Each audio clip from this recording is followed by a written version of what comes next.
सबसे पहले तो मैं आपको नल वेक्टर समझा दूं दोबारा से एक बार, ठीक है। कुछ लोगों का चैट में है इशू। नल वेक्टर,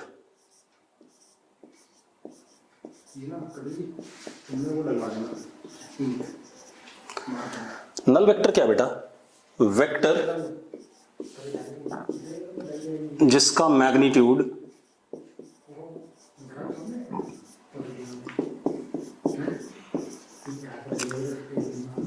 जीरो होता है, जिसका मैग्नीट्यूड क्या होता है? जीरो होता है, ठीक है। अब मैग्नीट्यूड क्या होता था? लेंथ। तो बेटा अगर कोई लेंथ जीरो है तो क्या होगा? वो पॉइंट ही तो होगा बेटा।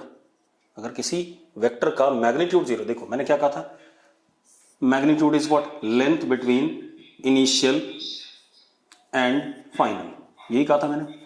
अब अगर लेंथ जीरो है तो एक्चुअल में लेंथ जीरो किसकी होती है? किसी भी लाइन की लेंथ जीरो जब होती है जब वो किस में कन्वर्ट हो जाए? पॉइंट। क्योंकि बहुत सारे पॉइंट से ही क्या बनता है? बहुत सारे पॉइंट को मिला करके एक लेंथ बनती है। तो नल वेक्टर का मैग्नीट्यूड क्या होगा? जीरो होगा। तो हम उसको रिप्रेजेंट कैसे करते हैं? जीरो के ऊपर एरो, ठीक है। इतनी बात। अब एक चीज और, अब मैग्नीट्यूड तो जीरो हो गया, इसका डायरेक्शन क्या होगा? बेटा जो डायरेक्शन होता है नल वेक्टर का वो हम डिफाइन नहीं कर सकते, ठीक है, अनलेस एंड अनटिल मुझे ये ना पता हो कि किससे ये नल वेक्टर बना है, ठीक है। तो अगर आप देखो, अगर ये एक वेक्टर था ए, इसको हमने थोड़ा छोटा कर दिया, यहां तक ले लिया, यहां तक ले लिया, यहां तक ले लिया, बहुत छोटा कर दिया, पॉइंट में कन्वर्ट कर दिया, तब हम कह सकते हैं कि null vector is directed towards A. लेकिन ये जो पॉइंट है वो इससे भी बन सकता था, इस वाले वेक्टर से भी बन सकता था, इस वाले वेक्टर से भी बन सकता था। मतलब ऐसे हजारों वेक्टर हो सकते हैं, इनफाइनाइट वेक्टर्स हो सकते हैं जिनसे ये बना हो सकता है। अगर ये हजारों इनफाइनाइट वेक्टर से ये बना हो सकता है तो इसका मतलब इसकी डायरेक्शन भी कोई भी हो सकती है। ये इधर भी डायरेक्टेड हो सकता है, इधर भी हो सकता है, इधर भी हो सकता है। तो इसीलिए मैंने क्या कहा था, नल वेक्टर का मैग्नीट्यूड जीरो है और उसकी डायरेक्शन आर्बिट्रेरी है। आर्बिट्रेरी का मतलब है कुछ भी उसकी डायरेक्शन हो सकती है, ठीक है। हाँ, अगर मुझे ये पता है कि नल वेक्टर किससे बना है तो हम फिर उसकी डायरेक्शन पे कमेंट कर सकते हैं। क्लियर है? अब आते हैं यूनिट वेक्टर। दोबारा बता देता हूं यूनिट वेक्टर, क्योंकि यही इंपॉर्टेंट है। Unit vector is most important. Unit vector को हम रिप्रेजेंट किससे करते हैं पहले बता दूं। कोई भी अल्फाबेट और उसके ऊपर कैप, या छोटा केस वाला अल्फाबेट उसके ऊपर कैप, ये हो गया। अब मेरी बात ध्यान सुनो बेटा, अब क्या कहानी है, यूनिट वेक्टर इज अल्फाबेट और उसके ऊपर कैप। अब यूनिट वेक्टर की definition, unit vector magnitude is unity या वन, इसका मैग्नीट्यूड यूनिटी होगा या वन होगा, and its direction is in direction of vector, in direction of vector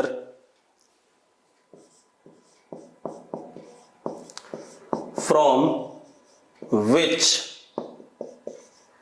it is formed,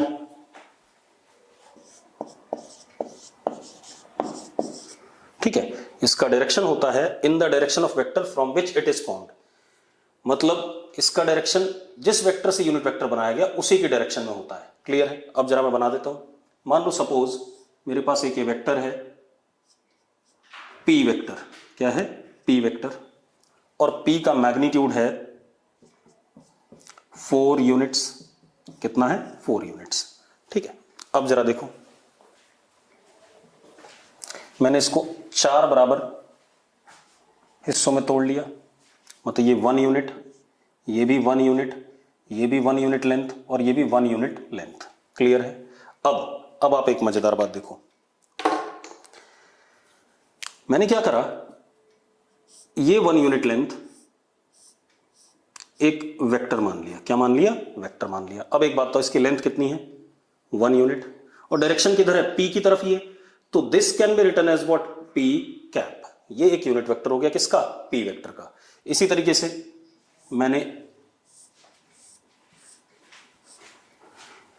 एक यूनिट अगला पकड़ा और इसको एरो ऐसे दे दिया, किसकी डायरेक्शन में, p की डायरेक्शन में, तो इसका मैग्नीट्यूड कितना 1 यूनिट और डायरेक्शन क्या p वेक्टर, तो ये भी क्या हो गया एक p कैप हो गया।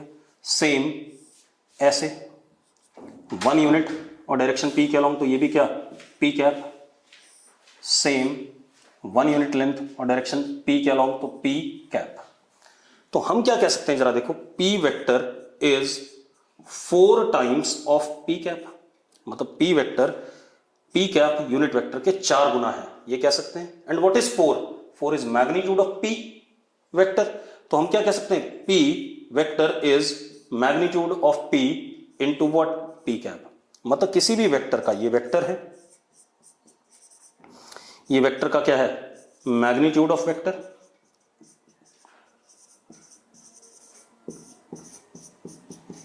और ये p कैप क्या है, p cap is unit vector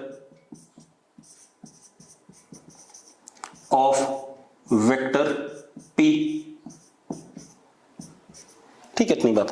तो हम यूनिट वेक्टर को क्या लिख सकते हैं जरा देखो यहां से, unit vector p can be written as vector p upon its magnitude, vector p upon its magnitude, ठीक है। इस तरीके से यूनिट वेक्टर को हम डिफाइन करते हैं। अब यूनिट वेक्टर का फायदा क्या है, देखो एक मिनट, अगर कहीं पर भी मान लो 3 यूनिट लेंथ है और इसको मैं p कैप से मल्टीप्लाई कर देता हूं, तो ये क्या बन गया 3 यूनिट लेंथ, जरा यहां पर देखना, ये इतना हिस्सा, यहां से यहां तक की लेंथ कितनी है 3 यूनिट है या नहीं, ठीक है इतनी बात, 3 यूनिट है और इसकी डायरेक्शन p के अलोंग हो गई, तो एक नया वेक्टर बन गया, ठीक है इतनी बात, जिसकी डायरेक्शन p कैप के अलोंग है, p वेक्टर के अलोंग है, और लेंथ कितनी है इसकी 3 यूनिट है। तो एक्चुअल में unit vector if multiplied with any magnitude gives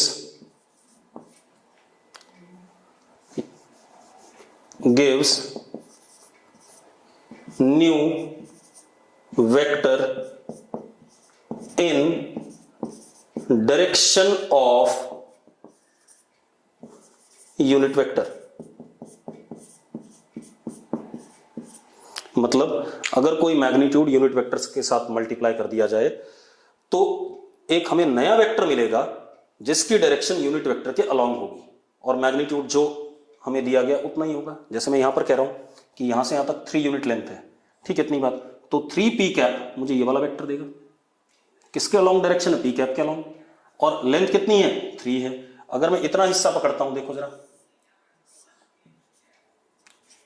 तो this is what length is what 2 units, और इसको मैंने एरो दे दिया तो इसको मैं क्या लिखूंगा 2p कैप, ये नया वेक्टर बन गया हमारे पास, मैग्नीट्यूड इनटू इट्स डायरेक्शन, ठीक है। तो यूनिट वेक्टर का सिर्फ काम है किसी भी वेक्टर को क्या प्रोवाइड करना, direction, in the direction of किसी भी मैग्नीट्यूड को डायरेक्शन प्रोवाइड करना in the direction of unit vector. Clear है, तो मैं एक बार फिर बता देता हूं इसका क्या मतलब आ रहा है। और यूनिट वेक्टर निकालते कैसे हैं, vector upon its magnitude, vector और उसके नीचे उसका क्या मैग्नीट्यूड। क्लियर है, चलो अब मेरी बात ध्यान सुनो, मैं क्या कह रहा हूं, मैं कह रहा हूं अगर कोई भी मैग्नीट्यूड से मैग्नीट्यूड 10 है उसको मैंने a कैप से मल्टीप्लाई करा तो ये एक वेक्टर बन गया, 10 is magnitude and a cap is what direction, क्योंकि वेक्टर के पास दो चीजें होती हैं, मैग्नीट्यूड होता है और डायरेक्शन होता है। तो this is magnitude and this is what direction, direction किसके अलोंग है a कैप के अलोंग, जिधर की तरफ a कैप वेक्टर होगा, और मैग्नीट्यूड कितना इसका 10 है। तो ये ध्यान रखना है कि यूनिट वेक्टर अगर किसी भी मैग्नीट्यूड के साथ मल्टीप्लाई हो रहा है तो वो क्वांटिटी एक वेक्टर बन जाएगी, ठीक है इतनी बात, जिसका डायरेक्शन यूनिट वेक्टर के अलोंग होगा, ठीक है। तो I think this is clear, ठीक है। अगर नहीं क्लियर है तो आप मुझसे दोबारा पूछ लेंगे, ठीक है। अब मैं थोड़ा सा आगे बढ़ूंगा। तो मैंने पिछली क्लास में आपको टाइप्स ऑफ वेक्टर सारे बता दिए थे, ठीक है, कितने टाइप के वेक्टर होते हैं, ठीक। अब हम बात करेंगे वेक्टर अलजेब्रा की।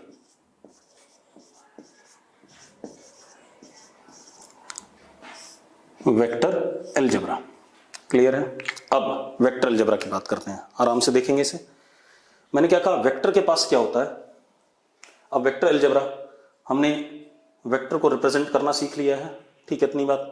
टाइप्स ऑफ वेक्टर देख लिए हैं। अब वेक्टर अलजेब्रा में हमें क्या करना होता है? एडिशन ऑफ वेक्टर्स ये पढ़ना है, सब्ट्रैक्शन ऑफ वेक्टर्स पढ़ना है, मल्टीप्लिकेशन ऑफ वेक्टर्स पढ़ना है, डिवीजन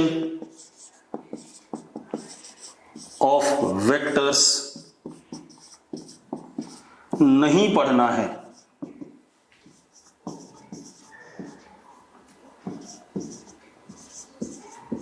ये तीनों पढ़ने हैं, ठीक है, लेकिन डिवीजन ऑफ वेक्टर्स नहीं पढ़ना है, क्योंकि division of vectors is not defined. मतलब दो वेक्टर का आपस में डिवीजन डिफाइंड नहीं है, ठीक है। जैसे मैं कहूं vector A divided by vector B, such thing is not defined, ठीक है। अब ये मेरा क्वेश्चन रहेगा, अगले लेक्चर में आप मुझे इसका जवाब देंगे कि why division of vectors is not defined, ठीक है। अभी आप जवाब देने की जल्दबाजी नहीं मचाएंगे, ठीक है, इतनी बात, ना चैट बॉक्स में डालेंगे, आराम से सोच के मुझे आप जवाब देंगे इसका। अगली क्लास में मैं आपसे चैट बॉक्स में पूछूंगा कि क्या जवाब होना चाहिए। मैंने क्या कहा? Division of vectors is not defined, ठीक है। ए वेक्टर अपॉन बी वेक्टर, ऐसा हम कभी भी लिख नहीं सकते हैं, ठीक है।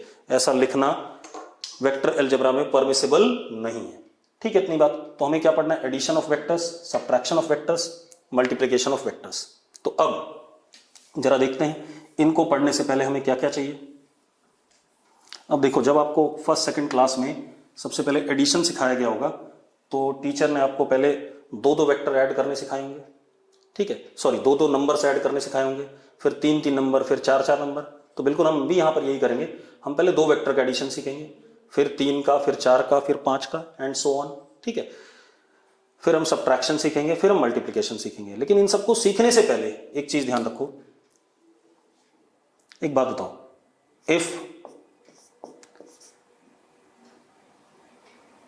Any vector algebraic operation is to be performed, अगर कोई भी वेक्टर एल्जेब्रिक ऑपरेशन परफॉर्म करना है, ठीक है, अगर कोई भी वेक्टर एल्जेब्रिक ऑपरेशन हमें परफॉर्म करना है, मान लो मुझे दो वेक्टर ऐड करने हैं, दो वेक्टर सब्ट्रैक्ट करने हैं, दो वेक्टर मल्टीप्लाई करने हैं, तो मुझे किस चीज की जरूरत है? सपोज मुझे एडिशन करना है वेक्टर्स का, एडिशन, सब्ट्रैक्शन और मल्टीप्लिकेशन, कुछ भी करना हो,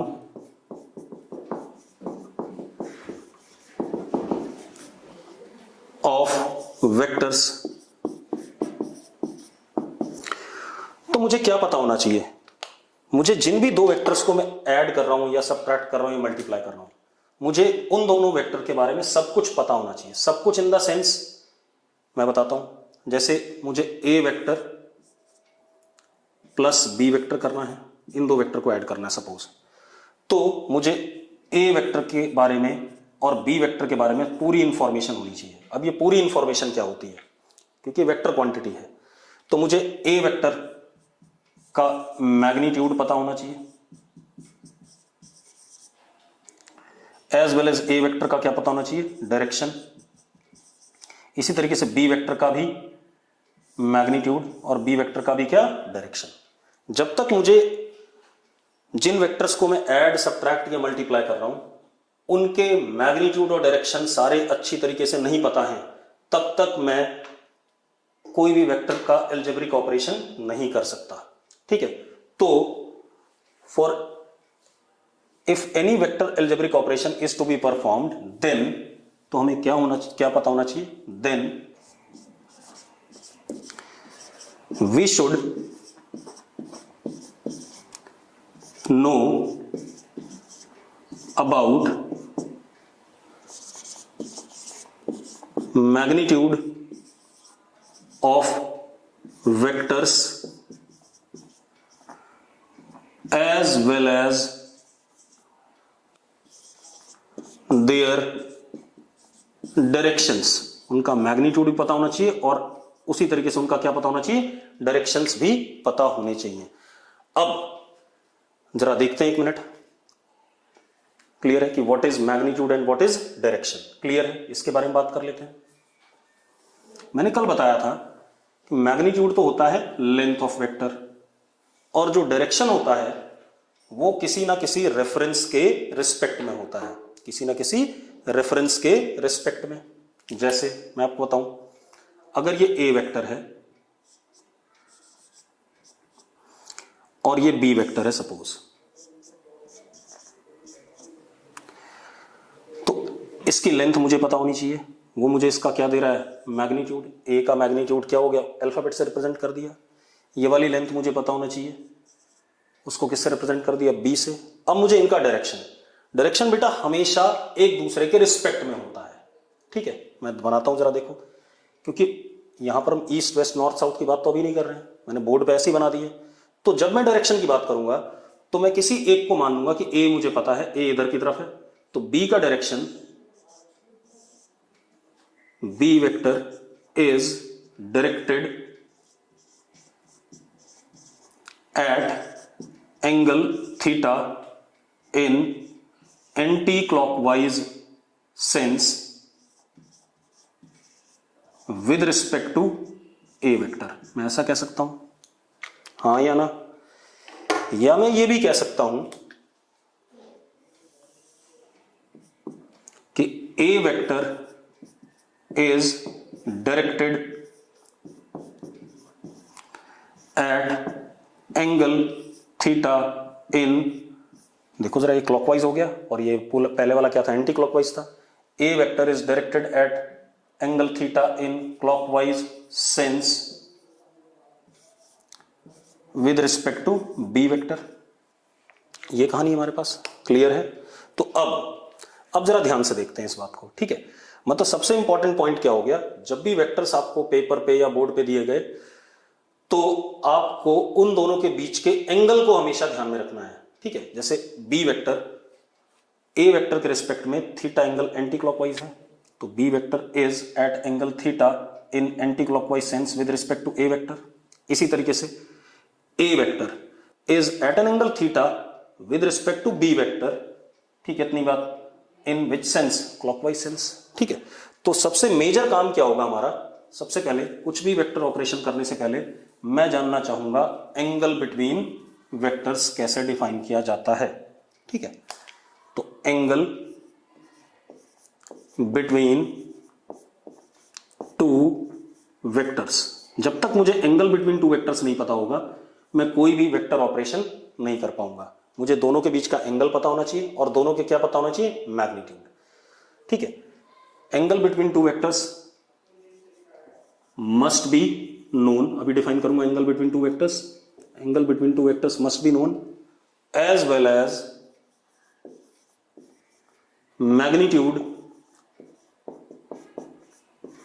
of both vectors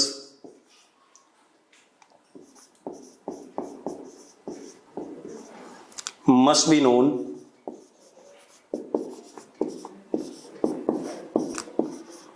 for any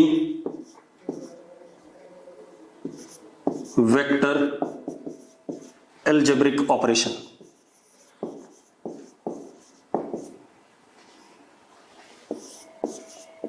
अगर मुझे दो वेक्टर ऐड करने हैं, सबट्रैक्ट करने हैं, मल्टीप्लाई करने हैं, तो मुझे उन दोनों वेक्टर के मैग्नीट्यूड पता होने चाहिए और उनके बीच का एंगल पता होना चाहिए।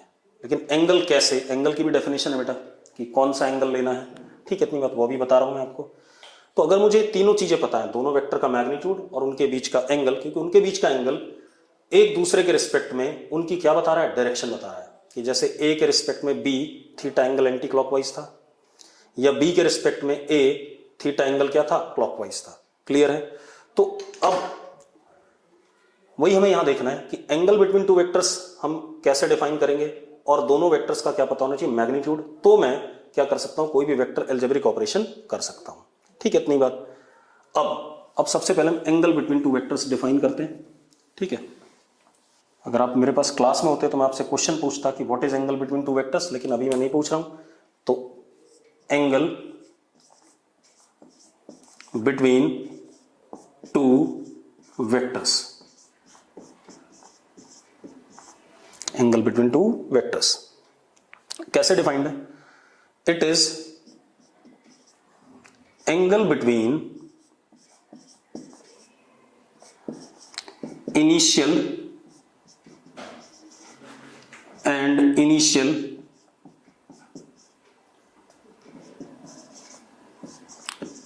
Points of vector. ठीक है, और it is angle between final and final points of vector. दो वेक्टर के इनिशियल और इनिशियल के बीच का एंगल या फाइनल और फाइनल के बीच के एंगल को हम एंगल बिटवीन टू वेक्टर्स कहते हैं। जरा समझ लेते हैं इस बात को।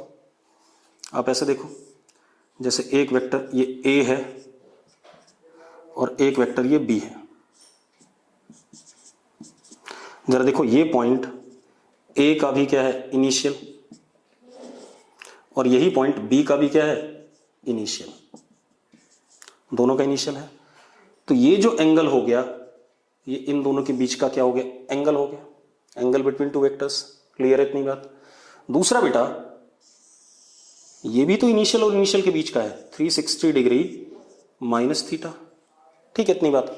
तो यहां पर एंगल बिटवीन टू वेक्टर दोनों हैं, थीटा भी करेक्ट है और 360 डिग्री माइनस थीटा भी करेक्ट है। क्यों? क्योंकि मैंने जो डेफिनेशन दी उसमें इनिशियल और इनिशियल के बीच का एंगल लेने को कहा है। ठीक है, या फाइनल और फाइनल के बीच का एंगल लेने को कहा है। मुझसे ये नहीं कहा गया सिर्फ छोटा एंगल लो या बड़ा एंगल लो। कुछ किताबों में फालतू बातें लिख देता है, ठीक है, कि सिर्फ छोटा वाला एंगल कंसिडर करना है, ऐसा जरूरी नहीं है। आपके रिजल्ट्स छोटे वाले से भी सेम आएंगे और बड़े वाले से भी क्या आएंगे, सेम आएंगे। जब हम रिजल्ट्स निकालेंगे तो एक बार मैं छोटा वाला एंगल डालूंगा उस रिजल्ट में और एक बार बड़ा वाला रिजल्ट डालूंगा, और दोनों से आपको रिजल्ट क्या मिल रहे होंगे, एग्जैक्टली सेम मिल रहे होंगे। क्लियर है? ठीक है, अब तो यहां पर दोनों सही है। अब एक काम करते हैं, suppose this is A vector, this is what B vector. अब जरा देखो, ये बी का क्या है, फाइनल पॉइंट, और ए का भी ये क्या, फाइनल पॉइंट। तो ये क्या हो गया, angle between both the vectors, क्योंकि फाइनल और फाइनल के बीच का जो एंगल होता है उसको हम एंगल बिटवीन वेक्टर्स कहते हैं। या आप ऐसे देखो, ये this is what 360 minus theta, ये भी फाइनल और फाइनल के बीच का एंगल है। तो ये भी करेक्ट है बेटा, ये भी करेक्ट और ये भी करेक्ट, दोनों करेक्ट है, कोई गलत नहीं है। क्यों? क्योंकि by definition it is angle between initial and initial और फाइनल एंड फाइनल। क्लियर है? ठीक, और एग्जांपल ले लेते हैं कुछ, क्योंकि मैंने ये देखा है, ऑब्जर्व करा है कि लोग आईआईटी में सेलेक्ट भी हो जाते हैं लेकिन वो एंगल बिटवीन टू वेक्टर्स के डेफिनेशन नहीं जानते हैं, वो कहीं ना कहीं गलती कर देते हैं। ठीक है, तो मैं 2-4 एग्जांपल और ले लूं ताकि आप ये गलती ना करें। मैंने एक एग्जांपल और लिया, suppose this is A vector and this is B vector. अब आप एक चीज देखो बेटा, ये हो गया ए का फाइनल और ये हो गया बी का इनिशियल। तो अगर मैं आपसे कहूं ये वाला थीटा, ठीक है, तो it is angle between final of A and initial of B. It is not angle between A vector and B vector. ठीक है, इतनी बात। तो अब सवाल ये आता है कि एंगल है कौन सा, फिर वो निकाले हम। ठीक है, तो मैंने कल आपको एक फ्री वेक्टर पढ़ाया था, ये आपका ए वेक्टर है। अगर आप इसको बिल्कुल पैरेलली बगैर लेंथ में चेंज लाए हुए, उतने ही लेंथ का, जितनी लेंथ ये है उतनी लेंथ ये, और सेम डायरेक्शन दे देते हैं, तो जरा बताओ ये लेंथ और ये लेंथ क्या है, सेम है, और डायरेक्शन भी क्या है, सेम है। तो I can write it as what, A vector. मैंने कहा था कि वेक्टर चेंज नहीं करता है अगर हम उसको पैरेलली ट्रांसलेट करें एक जगह से दूसरी जगह बगैर उसका मैग्नीट्यूड चेंज किए हुए। तो ये अगर ए वेक्टर है तो उतनी लेंथ का ये भी है और डायरेक्शन भी दोनों की क्या सेम है, तो it can be written as what, A vector. अब आप देखो ये ए का क्या हो गया, इनिशियल हो गया कि नहीं हो गया, ये ए का इनिशियल और ये बी का इनिशियल। अब ये एंगल कितना आया 180 माइनस थीटा, ये हो गया यहां पर angle between two vectors by definition, initial और इनिशियल के बीच का एंगल। क्लियर है? ठीक है, इतनी बात। इसी तरीके से और देख लेते हैं बेटा।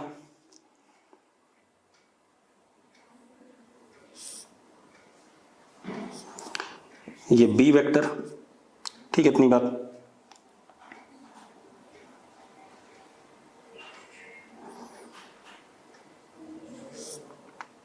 और ये हमारे पास ए वेक्टर। अब अगर हम अगेन देखें बेटा, ध्यान से देखो,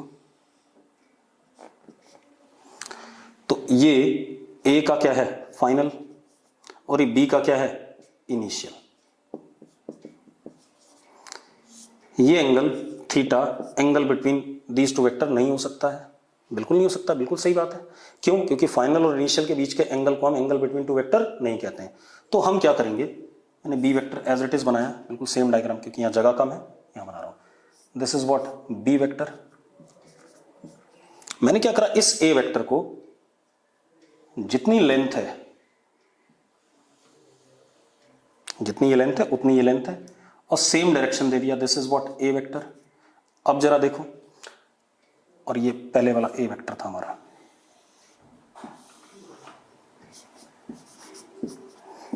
तो ये थीटा एंगल तो नहीं था इनके बीच का, ठीक है। तो अब जरा देखो, ये ए का क्या हो गया इनिशियल और ये बी का क्या हो गया इनिशियल, तो ये चीज क्या हो गई 180 minus theta. This is now what angle between both the vectors A vector and B vectors. तो अब आपको शायद क्लियर हो गया होगा कि एंगल बिटवीन टू वेक्टर जब भी लेना है तो दोनों वेक्टर के इनिशियल और इनिशियल के बीच में लेना है या दोनों वेक्टर के फाइनल और फाइनल के बीच में लेना है, ठीक है। That is called as what angle between two vectors, ठीक है। किसी बच्चे ने बिल्कुल सही लिखा चैट बॉक्स में कि कोई इनिशियल वेक्टर्स यानी कि इनिशियल के बीच का एंगल या फाइनल के बीच का एंगल ही क्या होगा, एंगल बिटवीन टू वेक्टर्स होगा। ये बिल्कुल करेक्ट बात है, ठीक है। और कोई एंगल अगर फाइनल और इनिशियल के बीच में है या इनिशियल और फाइनल के बीच में, तो उसको हम एंगल बिटवीन टू वेक्टर नहीं कंसिडर करेंगे। क्लियर? अब हम आते हैं वेक्टर अलजेब्रा पे, ठीक है। तो मैंने आपको पहले ही बता दिया है कि कोई भी वेक्टर अलजेब्रिक ऑपरेशन होगा किन्हीं भी दो वेक्टर के बीच में, तो मुझे दोनों वेक्टर का क्या पता होना चाहिए, मैग्नीट्यूड और दोनों वेक्टर के बीच का एंगल या एक दूसरे के रिस्पेक्ट में दोनों वेक्टर्स का डायरेक्शन।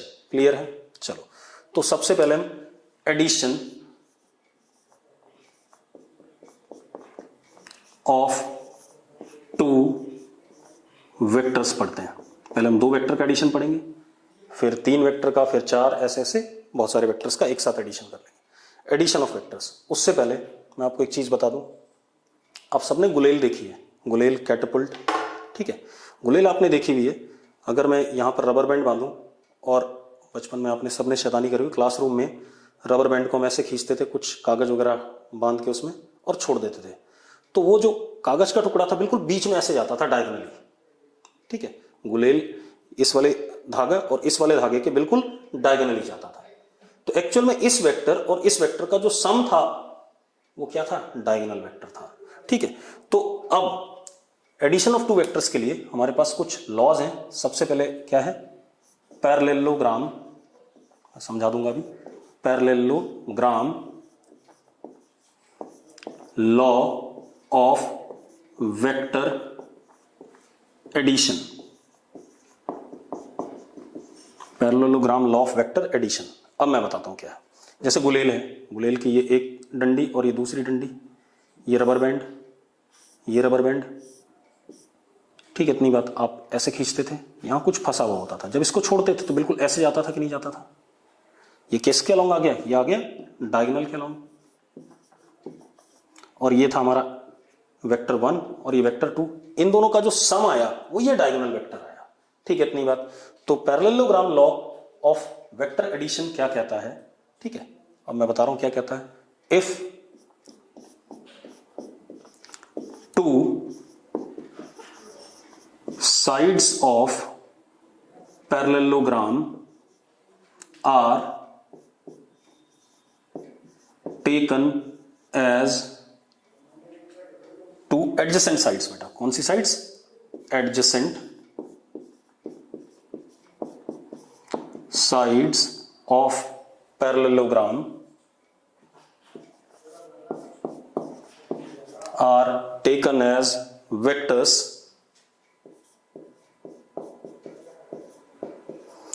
then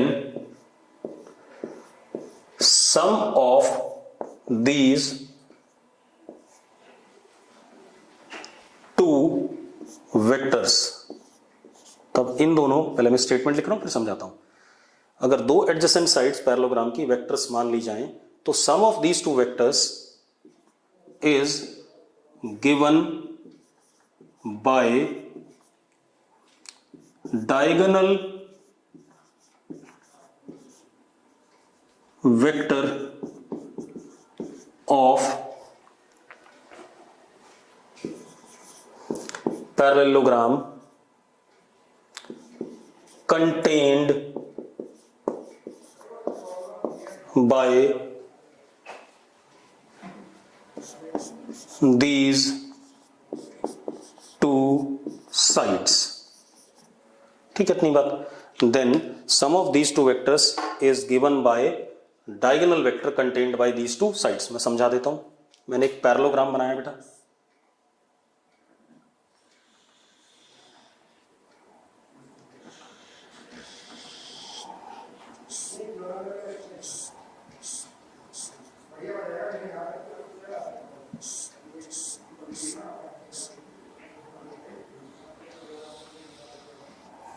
ये हमारे पास एक पैरेललोग्राम है। पैरेललोग्राम में आप जानते हैं कि अपोजिट साइड्स एक दूसरे के मैग्नीट्यूड में बराबर होती हैं और पैरेलल होती हैं। ठीक है, ये हमारे पास पैरेललोग्राम है। ठीक है, अब वो क्या कह रहा है, इस वाली साइड को वेक्टर बना देते हैं, ए वेक्टर मान लिया, और इसके एडजेसेंट दूसरी साइड को हमने वेक्टर मान लिया बी वेक्टर। ठीक है, ये जो लेंथ होगी ये ए वेक्टर का मैग्नीट्यूड है, ये जो लेंथ होगी ये बी वेक्टर का क्या है, मैग्नीट्यूड है। अब ये इनिशियल है, ये इनिशियल है, इनके बीच में ये जो एंगल है that is angle between both the vectors. तो मुझे यही तीन चीजें चाहिए थी, मैग्नीट्यूड ऑफ बोथ और angle between both the vectors. हाँ, ये थीटा भी हो सकता है, बड़ा वाला भी हो सकता है। ठीक है, मैं अभी आपको छोटे वाले से करा रहा हूं, फिर मैं आपको रिजल्ट जब दिखाऊंगा तो बड़े वाले से भी करके दिखा दूंगा कि दोनों से रिजल्ट क्या आ रहा है, सेम आ रहा है। ठीक है, तो किसी भी क्या कहते हैं ऐसी बुक को मत देखना कि जिसमें लिखा हो सिर्फ कि छोटा वाला एंगल ही एंगल बिटवीन टू वेक्टर्स होता है। Angle between two vectors initial और फाइनल के बीच में, चाहे वो बड़ा एंगल हो चाहे छोटा एंगल हो, दोनों को लिया जा सकता है। दोनों से रिजल्ट क्या आते हैं, सेम आते हैं। अब पैरेललोग्राम लॉ पे आ जाते हैं दोबारा से। मैंने क्या कहा, एक साइड पैरेललोग्राम की उसको वेक्टर मान लेना है, उसका लेंथ ये इसका मैग्नीट्यूड हो गया। दूसरी एडजेसेंट साइड उसको वेक्टर मान लेना है, उसका ये लेंथ इस वेक्टर का मैग्नीट्यूड हो गया, और इन दोनों वेक्टर के बीच में एंगल क्या आ गया, थीटा आ गया। ठीक है, अब क्या कहानी है, इन दोनों का सम क्या कह रहा है, ए वेक्टर प्लस बी वेक्टर। आपने देखा होगा जब आप गुलेल का इस्तेमाल करते हैं तो जो रिजल्टेंट कागज का टुकड़ा था जो आप क्लास में बच्चों को परेशान करने के लिए फेंकते थे, वो डायगोनल के अलॉन्ग जाता था। तो a vector plus B vector is equal to r vector, और आर वेक्टर है क्या, r vector is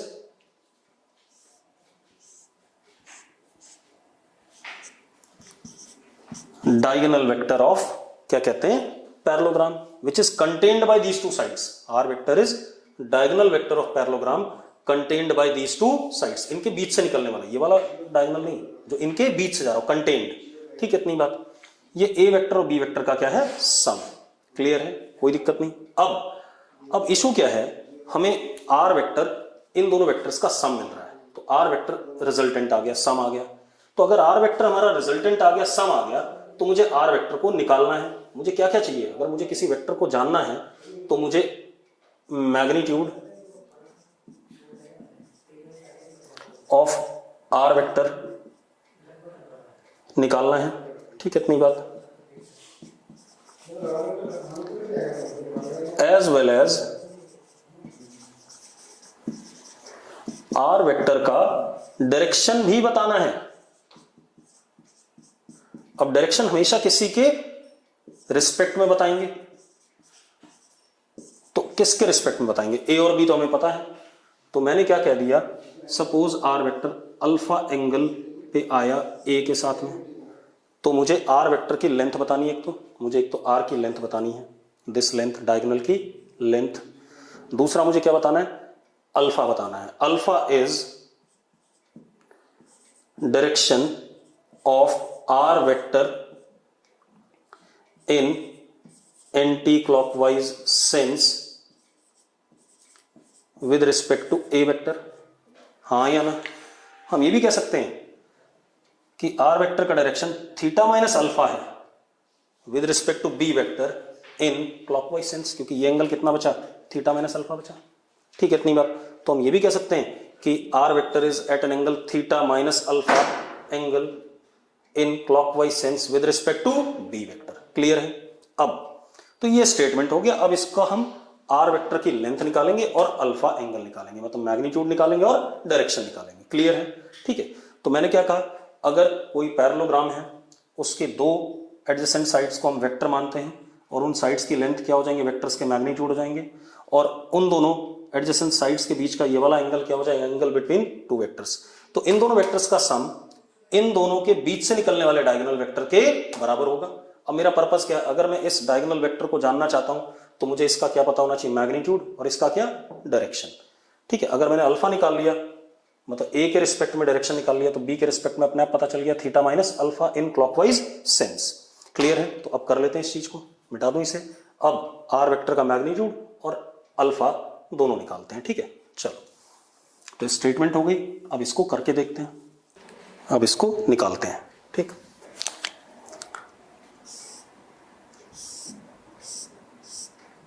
this is A vector,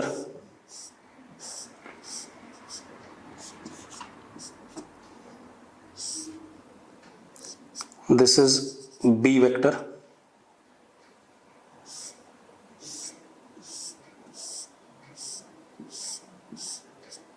ठीक है जी। इनसे हमने एक पैरेललोग्राम बनाया,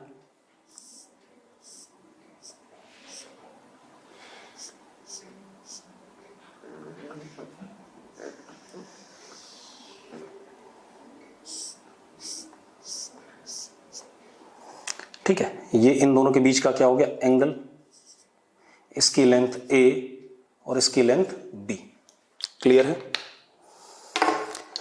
अब जो इन दोनों का रिजल्टेंट है, मार्कर की इंक खत्म हो गई, रुक जाओ। इन दोनों का जो रिजल्टेंट है, इट इज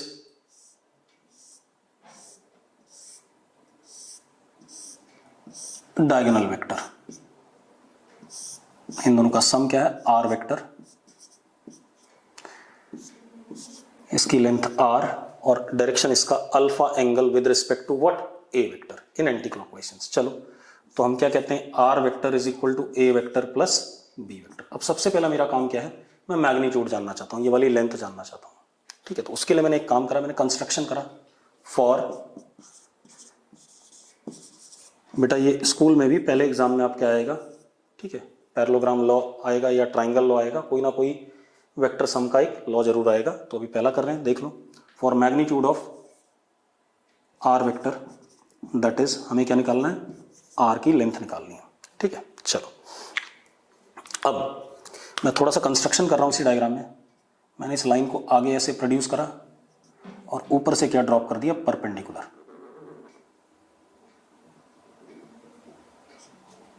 क्या ड्रॉप कर दिया? परपेंडिकुलर। अब बेटा एक बात बताओ, ये लेंथ कितनी है? b, तो ये वाली लेंथ भी कितनी होगी? b। Opposite sides of parallelogram are having what? Same length. ठीक है, अब आप देखो, ये एंगल कितना था हमारे पास? थीटा, क्योंकि ये लाइन और ये लाइन क्या है? पैरेलल है, तो ये एंगल भी कितना होगा? थीटा। होगा या नहीं होगा? पक्का? ठीक है, ठीक है। कॉरस्पॉन्डिंग एंगल्स, ये दोनों एंगल थीटा और थीटा बराबर होंगे, कि पैरेलल लाइंस हैं। ये लाइन और ये लाइन एक दूसरे के पैरेलल है, और ये पैरेललोग्राम है, तो ये वाली साइड और ये वाली साइड लेंथ में क्या है? बराबर है। अब मैं कुछ नंबर्स दे देता हूं, x, Y Z W V. अब आप देखो इन ट्राइंगल डब्ल्यू वाई जेड, अगर मैं डब्ल्यू वाई जेड ट्राइंगल में देखूं तो cos theta is what base upon hypotenuse, तो cos theta is what base is what Y Z, and hypotenuse की लेंथ कितनी है, बी है बी, हाँ या ना। तो अब Y Z is equal to what B cos theta, ठीक है। इसी तरीके से इसी ट्राइंगल में sine theta is perpendicular upon hypotenuse, तो perpendicular is what W Z upon B, तो W Z is equal to B sine theta, W Z is what B sine theta. अब जरा देखते हैं, ठीक है, ये आ गया, तो ये लेंथ कितनी हो गई, ये हो गया बी कॉस थीटा, इतनी लेंथ, और ये लेंथ कितनी है, ए है, हाँ या ना। ये कितना हो गया, बी साइन थीटा। अब आप एक चीज देखो, इन triangle X Z W, x Z W, ये वाला ट्राइंगल, बड़ा वाला ट्राइंगल, इस बड़े वाले ट्राइंगल को देखें तो ये x W is what hypotenuse, ठीक है, इतनी बात। ये क्या, परपेंडिकुलर, और ये क्या, बेस, ठीक है, इतनी बात। तो क्या आ गया हमारे पास, हम क्या कह सकते हैं, एक्स डब्ल्यू का square is equal to X Z का स्क्वायर प्लस डब्ल्यू जेड का स्क्वायर। अब वैल्यूज डाल दें, एक्स डब्ल्यू क्या है, डायगोनल की length which is what R square, X Z देखो बेटा कितना है, A plus B cos theta, यहां से यहां तक की लेंथ है, कितना हो गया, ए प्लस बी कॉस थीटा, तो कितना हो गया, ए प्लस बी कॉस थीटा का स्क्वायर प्लस डब्ल्यू जेड कितना है, बी साइन थीटा का स्क्वायर। पक्का क्लियर है, कोई इश्यू नहीं इसमें। चलो अब लिख देते हैं, जरा देखो, R square is equal to, मैं ब्रैकेट खोल रहा हूं, A square plus 2ab cos theta plus B square cos square theta plus B square sine square theta. ये लिखूंगा मैं ब्रैकेट ओपन करने के बाद, देखो जरा सब कुछ, तो जरा देखो, अगर मैं इन दोनों को जोड़ता हूं तो बी स्क्वायर क्या आ जाएगा, common, cos square theta plus sine square theta 1 होता है, आइडेंटिटी, और ट्रिग्नोमेट्री अमन सर ने आपको पढ़ा दी है थोड़ी बहुत, ठीक है। तो अब जरा देखो, R square can be written as A square plus 2ab cos theta plus B square अंदर cos square theta plus sine square theta, and cos square theta plus sine square theta is what 1। तो हम क्या कह सकते हैं, R square is equal to A square plus B square plus 2ab cos theta. ये R square आ गया, तो आर किसके बराबर आ गया, are is under root A square plus B square plus 2ab cos theta. ये हमारा मैग्नीट्यूड आ गया, ठीक है, ये मैग्नीट्यूड आ गया।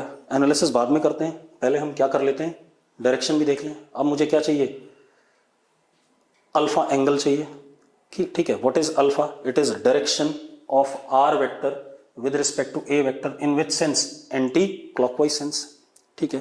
तो अब जरा देखो,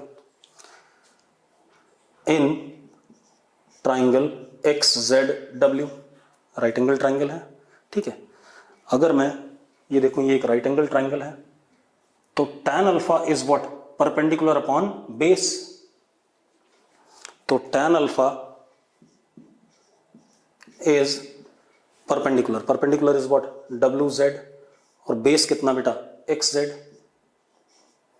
अब जरा देखो, tan alpha is B sine theta upon A plus B cos theta. ये आ गया हमारे पास डायरेक्शन।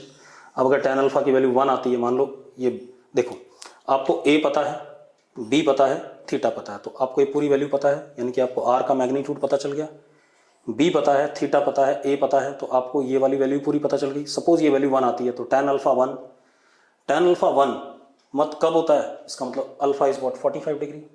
तो इसका मतलब ए वेक्टर के साथ आर वेक्टर कितना एंगल बना रहा होगा, 45 डिग्री बना रहा होगा। अगर ये वैल्यू आ जाती है √3 तो tan अल्फा बराबर √3, तो आप क्या कहोगे, अल्फा की वैल्यू कितनी 60 डिग्री, तो आप कहोगे ए वेक्टर के साथ आर वेक्टर कितना एंगल बना रहा है, 60 डिग्री बना रहा है। अगर ये वैल्यू 1/√3 आती है तो tan अल्फा 1/√3 यानी कि अल्फा कितना 30 डिग्री, तब आप कहोगे ए वेक्टर के साथ में आर वेक्टर कितना एंगल बना रहा है, 30 डिग्री बना रहा है। क्लियर इतनी बात। तो अगर आपको ए बी और थीटा पता है तो देखो आपको आर का मैग्नीट्यूड पता है और अल्फा के बारे में भी पता है, तो आपको डायरेक्शन भी मिल गया और मैग्नीट्यूड भी मिल गया। क्लियर है। अब थोड़ा सा हम एनालाइज कर लें इस चीज को। ठीक है, मिटा दूं ये सब। ठीक है, अब मैग्नीट्यूड को एनालाइज कर लेते हैं कि क्या कहानी चल रही है। मिटाएं इसे। ठीक है, अब आप मेरी बात सुनो। अगेन मैं पैरेललोग्राम दोबारा बना ही देता हूं ताकि आपको दिक्कत ना हो।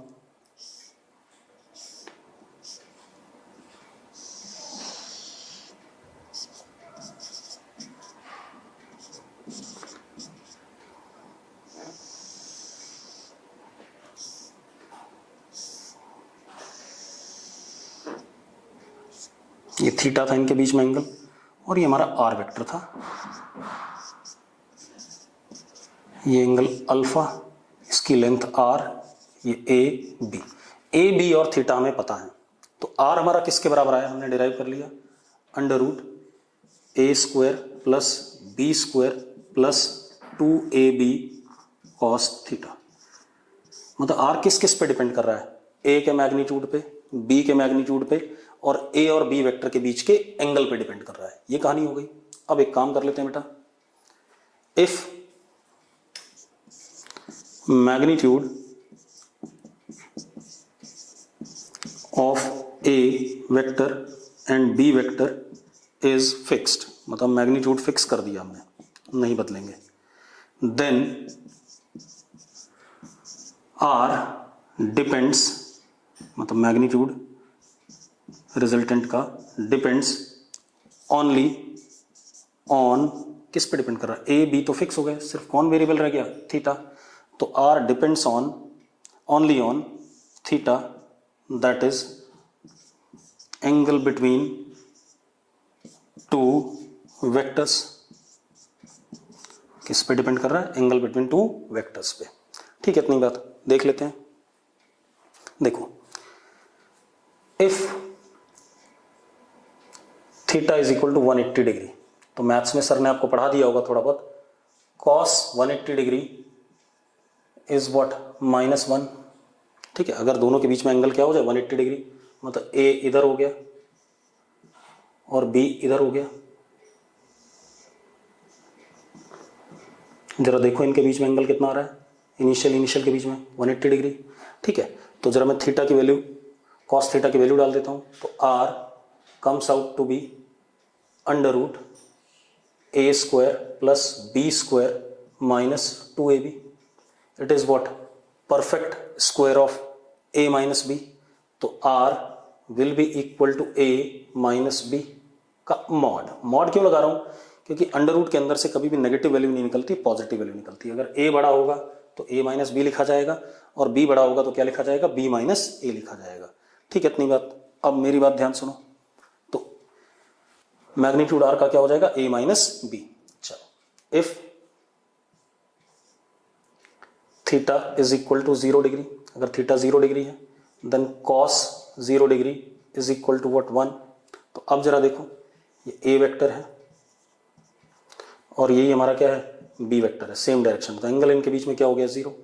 तो अब अगर मैं वैल्यू डालता हूं तो r is equal to √a² plus b² plus 2ab, यानी कि r will be a plus B. क्या आ जाएगा, a प्लस बी का परफेक्ट स्क्वायर। मजेदार बात देखो कि cos की वैल्यू जो आपको अमन सर ने बताई होगी, cos थीटा की वैल्यू सबसे छोटी वैल्यू -1 होती है और सबसे बड़ी वैल्यू क्या होती है, +1 होती है। बाकी जितनी भी वैल्यूज बीच में होंगी, अगर एंगल 0 और 180 ना होकर के बाकी कोई एंगल होता, तो जो r की वैल्यू आएगी वो a प्लस बी से छोटी आएगी और a माइनस बी से क्या आएगी, बड़ी आएगी। ठीक है, तो हम ये कैसे, चलो एक काम और कर लेते हैं, suppose if theta is equal to 90 degree, अगर थीटा 90 है तो कॉस 90 कितना 0, तो R comes out to be what under root A square plus B square. जरा देखो A square plus B square का अंडर रूट इससे छोटा है और इससे क्या है बड़ा है, ठीक है इतनी बात। तो हम ये कह सकते हैं कि आर वेक्टर का मैग्नीट्यूड हमारा a माइनस बी से लेकर के a प्लस बी के बीच में रहेगा, ठीक है इतनी बात। मतलब आर वेक्टर का मैग्नीट्यूड a माइनस बी से लेके a प्लस बी के बीच में रहेगा। किस पे डिपेंड कर रहा है आर का magnitude, angle between two vectors पे, ठीक है इतनी बात। तो देखो अलजेब्रा बदल गई। मैं उस दिन कह रहा था कि a का मैग्नीट्यूड अगर मान लो 7 है और b का कितना है 3 है, a का मैग्नीट्यूड 7 b का 3, ठीक है। तो जो आर वेक्टर का मैग्नीट्यूड आएगा वो 7 माइनस 3 4 और 7 प्लस 3 कितना 10।